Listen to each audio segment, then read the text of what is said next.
hotel like করবে তোরা 2 লাখ টাকা করবে না দিবে বুঝছো কত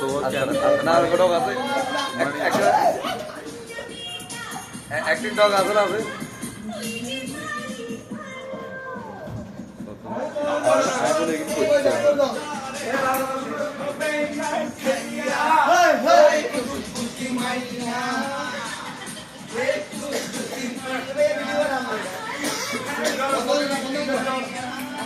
ধর